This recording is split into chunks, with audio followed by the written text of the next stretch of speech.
Hello everybody, Bets Golden here. I thought it would be fun to make this mixed media hoop canvas with you today. I found this bamboo hoop at Joann's. It is a 14-inch circle hoop. Basically, I am going to first stain it, but I'm going to take it apart by removing the little screw at the top. And then I am going to paint it with some Canvas Core color wash. I believe this is in Caribbean Blue. I love this stuff. It's so fantastic. I don't have to prep the surface or anything. The only thing about it that's a bit cumbersome is I wish that the top was a bit more open. It's a narrow top. I'd like it a little bit wider so I could get a wider brush in, but for this project this works out just fine. I only need a little brush for my canvas hoop. It does dry relatively quickly. I did speed up the video for you right here because, you know, watching someone lay paint down isn't always the most interesting, but you can see how wonderful the color wash is on this bamboo hoop. It really shines through with that beautiful Caribbean blue. And if I want to make it darker, you can go ahead and just layer and layer and layer, and it'll get darker and darker and darker. For this particular project, I was quite happy with that coverage, so I decided that I didn't want to add any more layers to it. So as I finish this up, let me tell you about what else I'm going to do on this piece that I did off screen. I found a piece of canvas, raw canvas, and I chalked it with my chalk couture things with a transfer. And then I also did some paint, what is it, when you, pouring. I can't think today, I'm sorry. Some paint pouring on the edges of the canvas. I really wanted it to be whimsical. It has a Wonderland feel to it, so I did both of those things, and then I set the canvas aside for about 36 hours, not because I was necessarily letting it dry, that was part of it, but I also got busy as life happens, as you know. And then I came back and finished it off with some felt flowers that I learned how to make at the making event in Woodstock in September. So I'm going to show you 3 ways to do that, and the pieces that I'm using to finish this off with are Lisa Kettell design. They're her wonderful resin pieces. She has a really cool Wonderland set out. They're hand painted, you guys. They're amazing. If you have not checked out her Etsy store, you have to. And then also the Rita Barakat pieces. So right now I'm going to be using some Supertite fabric glue, fabric tack, and I'm just going to free cut some leaves. I cut a little center right there, centerpiece, do a little dollop of my glue. This basically gives your leaves a more natural look, and then I go ahead and attach it so it can hold and set up with a pin. The felt that I'm using is thick, which is awesome for this, but it also can be a little bit tedious to try to get a needle into or a pin into. Now, this is one way that you can make a flower. I'm going to show you 3 ways. Basically, you're going to take a piece of felt and you're going to fold it in half, and then you are just going to cut, like I'm doing, just some slits. You don't want to go all the way down to it, obviously, because you will cut it off, and that wouldn't be any good. We're going to end up rolling this. So you just want to go through and cut and hold, and I had to readjust a few times to make sure that my edges were semi-even. This does not have to be perfect by any means. Nothing in nature is. That's why I love flowers. On the inside, you're going to take and just run your Supertite down, and then you're going to fold it over. Now, this is not a fast drying glue, so to speak, so I do hold it for a little bit right now just to get it to kind of set up, and it doesn't entirely, which is okay. I can start to roll it on one end and it will naturally start to seal in, as you'll see. So I have it folded over and I just start to roll. I'm trying to keep the bottom semi-even as I go along, and as you can see, it is both sealing in the centerpiece, and also as I roll, the fresh glue is also able to get all over the felt too. And then I just take another pin and pop it through there, do it another time, and I'm going to let that sit up. But as you can see, isn't that a cute little flower? So that's one way you can do a flower. The other way is you can take a piece of felt and you are just going to spiral this in. You can do this adding some waves, or moving your scissors here and there, giving it a fun pattern, or you can just do it straight up. And as you can see, I do not have a perfect circle. That is okay. I don't think that flowers would be so much fun if they were all asymmetrical and perfect, so to me, the messier the better the flower turns out, and you'll see what I'm talking about in just a minute. I just went ahead and just did some straight cutting. I didn't do anything too spectacular with my cutting on that. I didn't add ridges or anything. And then you're just going to roll from the outside in. You're going to start off with a piece with a little bit of the Supertite fabric tack right there, and you're just going to hold it so that the bottom stays even. Again, that's the most important thing, is you really want that bottom just to stay even. And I am just rolling and rolling and rolling. And if you feel as though you need to have some glue in other spots, you can go ahead and do that. For this particular project, it was totally cool to hold it at the bottom. I just really doused it in some glue at the bottom right there, and then added some pins again so that that will set up and dry. So that's the second way you can do a fun flower. Here's the third way. We're going to combine those two to make one flower. I love this. This is so fun. Think of this also as a cute little headpiece for you. You can put on a barrette, or you can put on a headband, wear it in your hair. You can put it on a clip and put it in a planner. There's so much to do with these little flowers, and this one is my very favorite. I love to wear this type of flower in my hair. So we're going to create the outside of the flower right now with this, and the center we actually already did when I created that first flower. We're going to use that in the center of this. So you can either do this separately or together, and you're going to get a really cool flower no matter what. Now I am adding some waves and some ridges to my flower as I cut, as you can see, which is going to allow the rosette portion of my flower to have a little bit more dimension and personality. And for this one, I really kind of wanted it to be va-va-boomy and fun and cute. All right, so there's that. Now what you're going to do is you're going to take out your pins, and you are going to start to roll that flower that you just cut, the spiral, around that centerpiece. And on this one, it is important that you do a little bit of glue here and there. Put your fabric tack, your Supertite fabric tack around, and do some glue here and there just to keep it holding.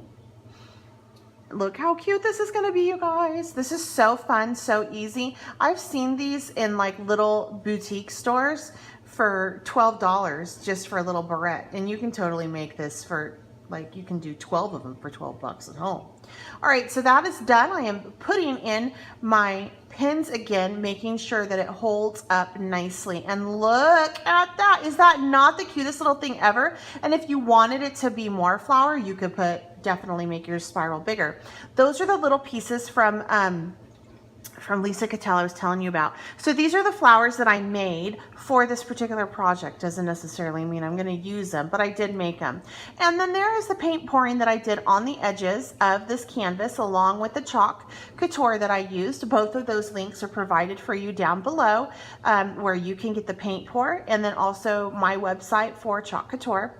And I'm going to be using a different type of adhesive for this. It's still going to be liquid. It's actually going to be the Quick Grip from Supertite.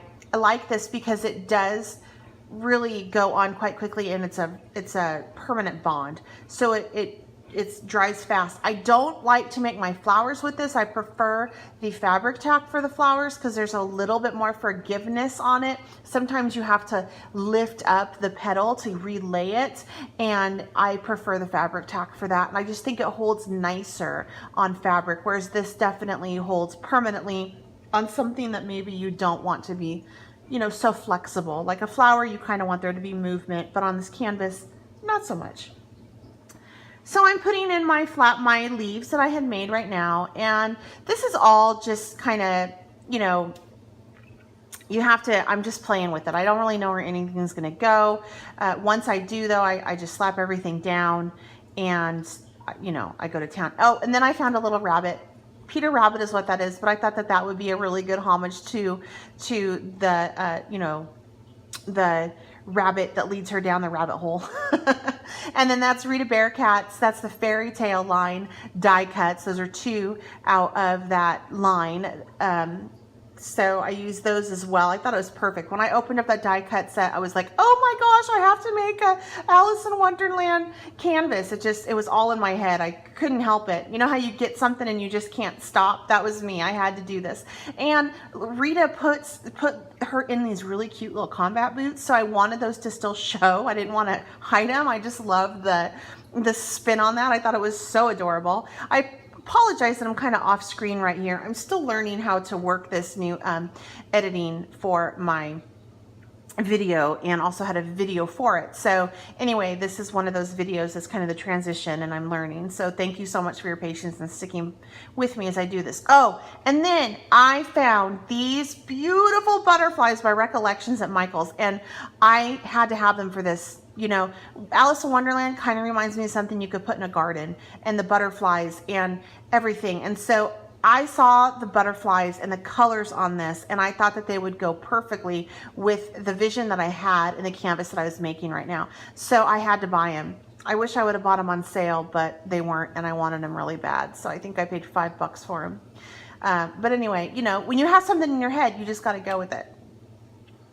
So I'm just playing around with it. The little pink flower is actually by Prima. That was from my stash, but I believe everything else, all the other flowers on this canvas I made. I just thought that hot pink was so beautiful with Alice's hair. And so I had to throw it on there. And I also like the variation of texture. That's the beauty of doing a mixed media course or a canvas, is doing mixing different types of textures. And then Lisa Kettell came out with a little Alice, not only, you know, the Mad Hatter and such, she came out with the Alice in Wonderland, her version of the girl, and there she is. So I thought that she would be perfect on this as well. I had so much fun on this canvas, you guys. It was so much fun. Even the paint pouring was fun. I'm so sad that I didn't have that to video for you, but it was almost impossible to get everything in the frame when I was doing it. So I'm waiting right now just for that to hold down. I did put the tip of that flower down. I was trying to pop up and being a little bit cumbersome. So again, the quick grip is awesome for this. Oh my gosh, isn't that Cheshire Cat the cutest thing you've ever seen?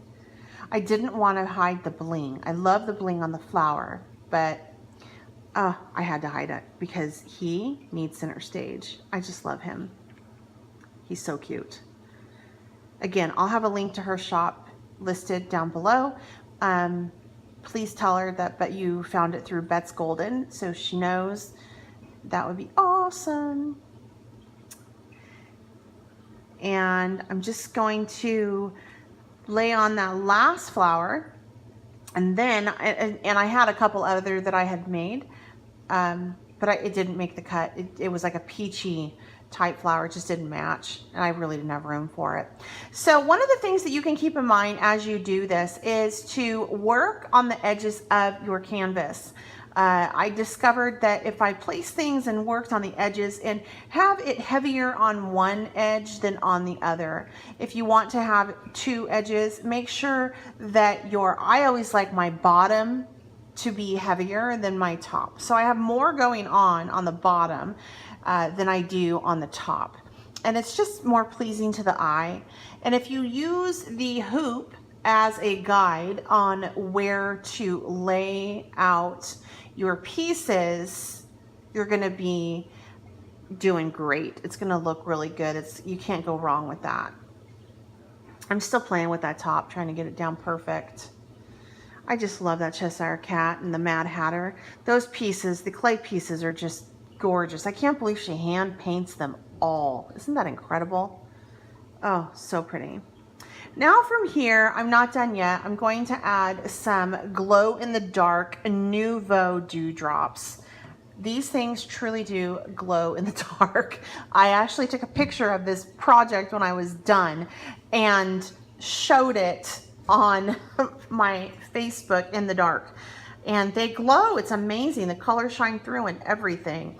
I first started doing this and I was thinking I was going to do it in pops of 3, but then I ended up thinking, you know what, this is a crazy whimsical canvas. Let's go ahead and just pop on more. And so I just went a little bit crazy with it, and I like it crazy.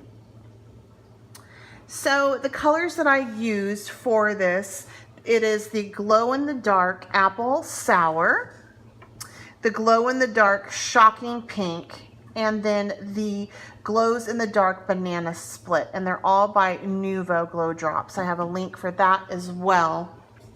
Now let me tell you about the links down below. Some of them are affiliated links in which I get a little bit of a kickback from them, and some of them are not.